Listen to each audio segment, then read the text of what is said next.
আসসালামু আলাইকুম। প্রিয় দর্শক, পশ্চিমবঙ্গের নির্বাচনে গত 15 বছরের টানা শাসনের পর মমতা বন্দ্যোপাধ্যায় এবং তার দল তৃণমূল কংগ্রেসের পতন ঘটেছে, মানে সূর্যাস্ত বলতে পারেন। এই যে পরাজয় তৃণমূল কংগ্রেসের, এই পরাজয়টা নিয়ে নানা ধরনের সমীকরণ আমরা দেখতে পাচ্ছি। কেন পরাজয় হলো, এই পরাজয়ের পেছনে ভারতের কী রাজনীতি কাজ করছে, ভারতের সংখ্যালঘুদের অবস্থা এখন কেমন হবে, এগুলো নিয়ে নানা আলোচনা তো আছেই। তো সেসব আলোচনা আমাদের জন্য অতটা হয়তো জরুরি না, কারণ আমরা তো আর ভিন্ন একটা দেশের লোক, যদিও আমরা তাদের নিকটতম প্রতিবেশী। সেই হিসাবে আমাদের জন্য গুরুত্বপূর্ণ হলো এই পরাজয়ের মাধ্যমে আমাদের দেশের উপর, আমাদের জনগণের উপর কী ধরনের কী প্রভাব পড়তে পারে, আমরা বরং এটা নিয়ে একটু আলোচনা করি।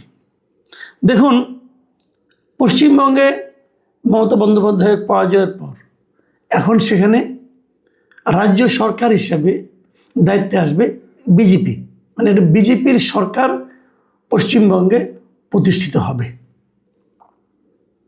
এটা পশ্চিমবঙ্গের জন্য ভালো মন্দ এটা ওনারা বুঝবেন।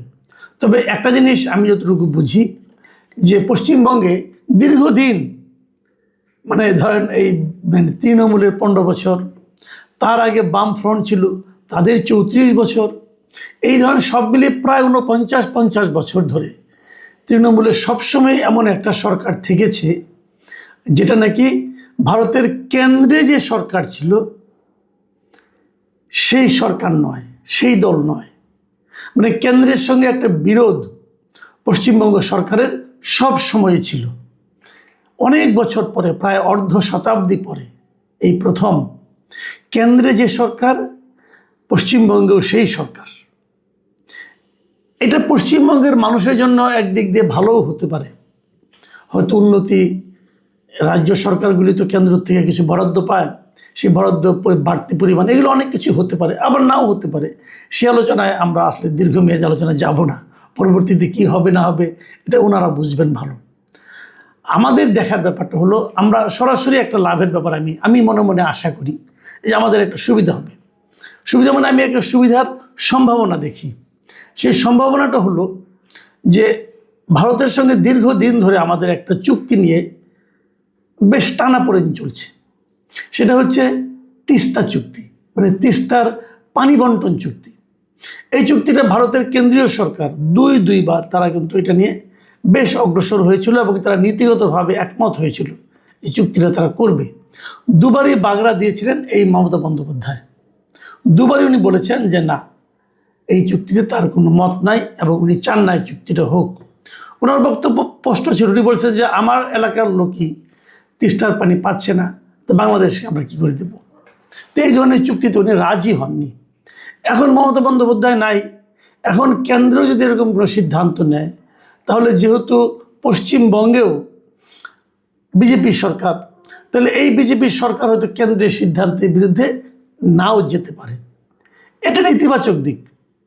আবার অন্য কয়েকটা দিকও আছে, যেমন ধরা যাক বিজেপি জেতার কারণে এখন ভারতের সম্ভাব্য মানে পশ্চিমবঙ্গের সম্ভাব্য মুখ্যমন্ত্রীকে কয়েকটা মুখ দেখতে পাচ্ছি আমরা, কিন্তু যে মুখটা সবচেয়ে বেশি আলোচিত হচ্ছে তিনি হচ্ছেন মিস্টার শুভেন্দু অধিকারী। এই শুভেন্দু অধিকারী কিন্তু মমতা বন্দ্যোপাধ্যায়কে ব্যক্তিগতভাবে তার আসনে হারিয়েছেন, ভবানীপুর আসনে। শুভেন্দু অধিকারী সাহেব উনি কিন্তু ইউনূস সরকারকে মানতেনই না। যখন নাকি শেখ হাসিনায় ভারতে চলে গিয়েছিল, তখন শুভেন্দু বাবুর আমরা অনেক বক্তব্য শুনেছি ভিডিওতে। উনি স্পষ্ট কথায় বলেছেন যে শেখ হাসিনাই বাংলাদেশের প্রধানমন্ত্রী এবং ডক্টর ইউনূস সরকারকে উনি আসলে মানতেই চান না এবং তাদেরকে জবরদখলকারী হিসাবে উনি আখ্যায়িত করতেন। এবং উনি এটাও বলেছেন শেখ হাসিনাই বাংলাদেশে ফিরবেন যে ইন্টারন্যাশনাল এয়ারপোর্টে, এবং সবাই তাকে সম্মান জানিয়ে আবার প্রধানমন্ত্রী বানাবেন, এই ধরনের কথা বলেছেন। হতে পারে সেগুলো মেঠো বক্তৃতা, অনেক সময় তো এরকম হয়, মেঠো বক্তৃতা হতে পারে। আমার কেন যেন মনে হয় সেগুলো আসলে অতটা গুরুত্ব না দিলেও চলে। আমার ধারণা মুখ্যমন্ত্রী হলে পর তারপর হয়তো ও ধরনের কথা হয়তো বা বলবেন না। তো বলবেন না এক কথা, কিন্তু ভাববেন কিনা সেটা কিন্তু একটা ব্যাপার। যদি ভাবেন তখন তার কিন্তু আবার ভিন্ন অর্থ দেখা যাবে, তার একটা ভিন্ন প্রতিক্রিয়া আমরা হয়তো বা দেখতে পাবো। সেই প্রতিক্রিয়াটা আমাদের দেশের জনগণের জন্য কতটুকু ভালো হবে এটা নিয়ে আমার কিন্তু বিস্তর সন্দেহ আছে। আমরা আরেকটা জিনিস খেয়াল করব, সেই জিনিসটা হলো এখন বাংলাদেশের সঙ্গে ভারতের যে সীমান্তের পার্শ্ববর্তী যে কয়েকটা রাজ্য আছে, আমরা দেখতে পাচ্ছি যে প্রায় প্রতিটা রাজ্যেই এখন বিজেপির শাসন। পশ্চিমবঙ্গ অথবা ত্রিপুরা অথবা আসাম, এই সবগুলিতে আমাদের সীমান্তবর্তী, ওপারে ওরা আমরা এপারে, এই প্রত্যেকটা রাজ্যেই কিন্তু বিজেপি সরকার। এবং এদের অ্যাটিচিউড, বিজেপি অ্যাটিচিউড, সেটা কিন্তু এটা তো মানতেই হবে। বিজেপি একটা ধর্মভিত্তিক মানে সরকার, মানে পার্টি, এবং তারা এক ধরনের কমিউনাল পলিটিক্স করে করে কিন্তু তারা এই পর্যায়ে এসেছে। হিন্দুত্ববাদী রাজনীতি তারা করে এবং মুসলমানদের তারা একজন শত্রুই মনে করে। আমি তো পরশুদিন দেখলাম যে শুভেন্দু অধিকারী বলেছেন যে মুসলমানরা তাকে ভোট দেননি। এখন যদি মুসলমানরা তাদেরকে ভোট দেননি বলে সম্ভাব্য প্রধান মুখ্যমন্ত্রী মনে করেন, এটা তো মুসলমানদের জন্য কোনো সুখবর নয়।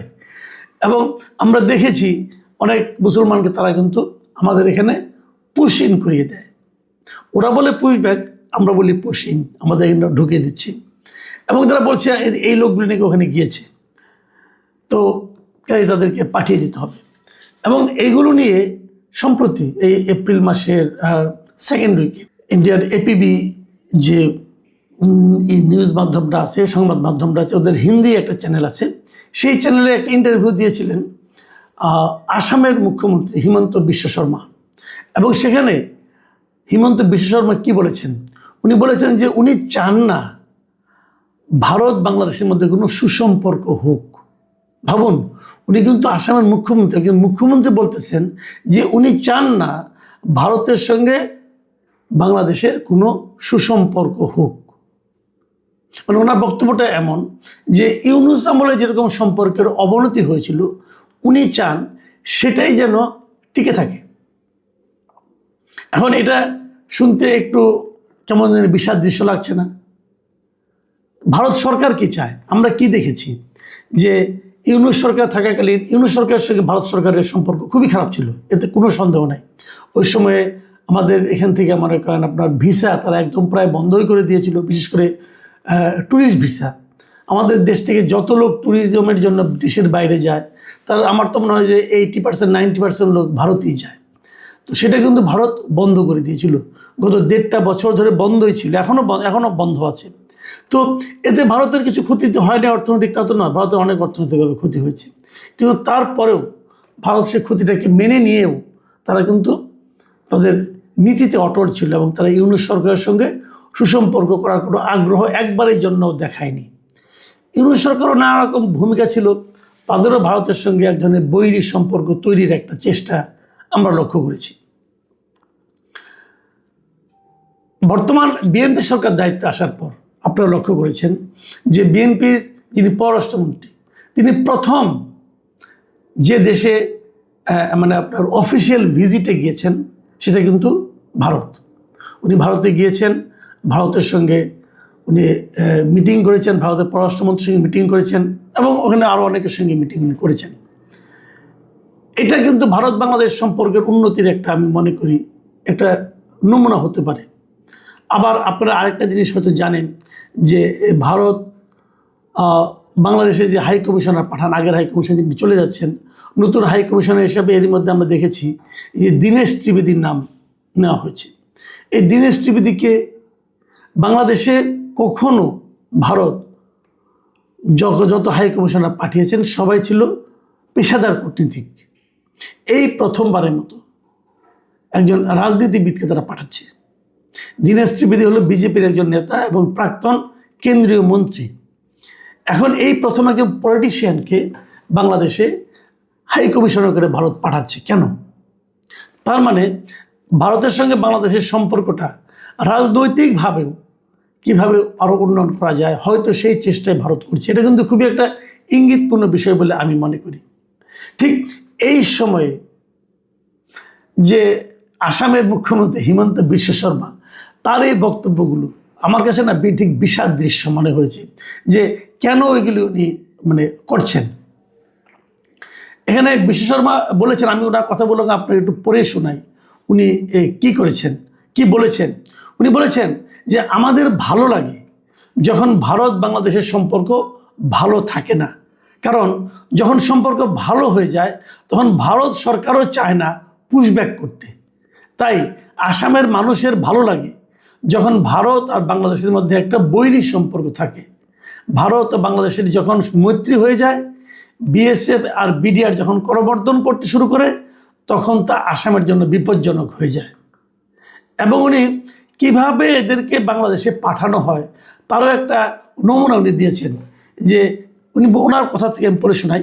উনি বলেছেন বিএসএফ কি করে, কখনো 20, 30 বা 40 দিন, কখনো 10 দিন মতো নিজেদের কাছে রেখে দেয়, মানে ওই যাদেরকে পুশব্যাক করবে আর কি, রেখে দেয়।